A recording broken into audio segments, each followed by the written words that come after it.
Stephanie with the Rancher's Homestead, and welcome back. So Thanksgiving is just around the corner. It's going to be here before we know it. And there are just so many traditional Thanksgiving dishes that people love to enjoy. And one of them for my husband was green bean casserole.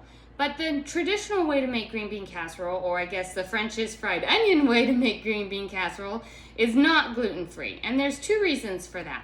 The cream of mushroom soup that typically is what's called for in the recipe is not gluten-free because they call for Campbell's. Now there's easy ways to fix that, but the other thing is the French's fried onions that you put on the top layer is also not gluten-free. And so for us, it meant either I missed out or I found a way that we could all enjoy it together. Luckily for my husband and for myself, I found a way that we can all enjoy it because I do like it as well. So the first thing that you're going to do is you're going to take a baking dish.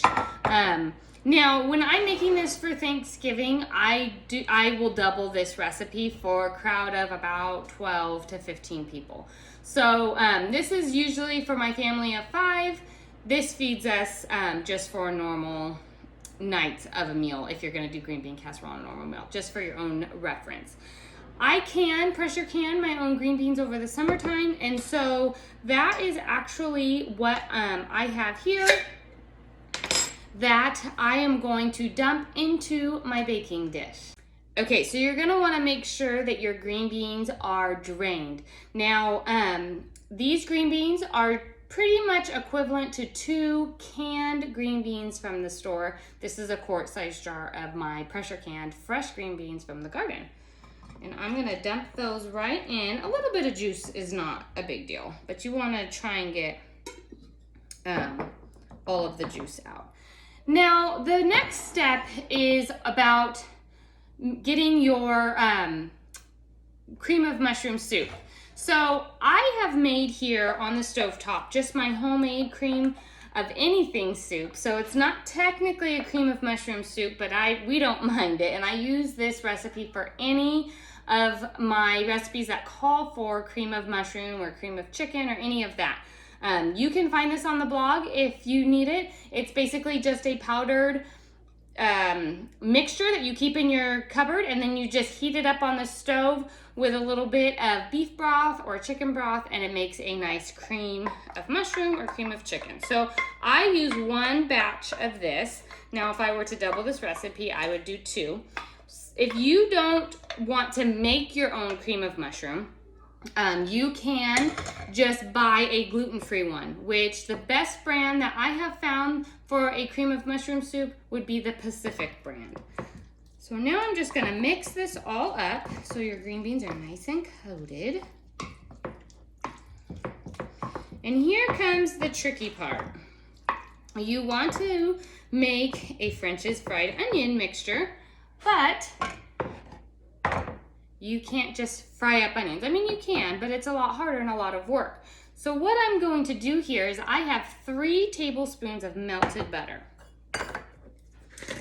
And I'm going to take 1 cup of my homemade breadcrumbs. These are made from my gluten-free bread, gluten-free cornbread.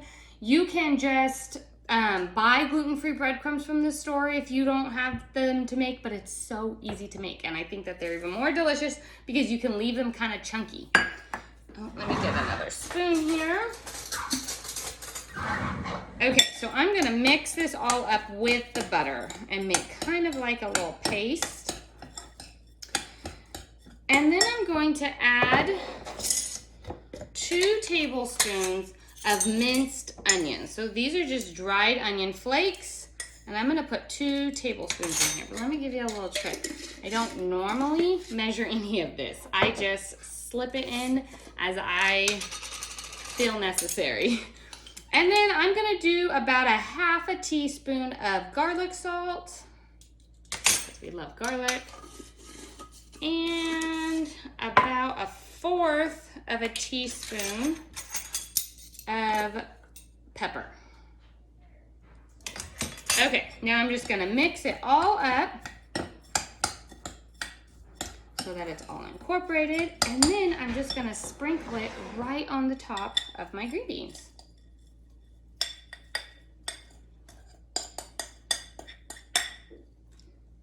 All right, now you have a gluten-free version of green bean casserole that you can pop into the oven at 350 degrees for about 30 minutes or until you see the sides nice and bubbly, and serve it on your Thanksgiving, and you can eat it too.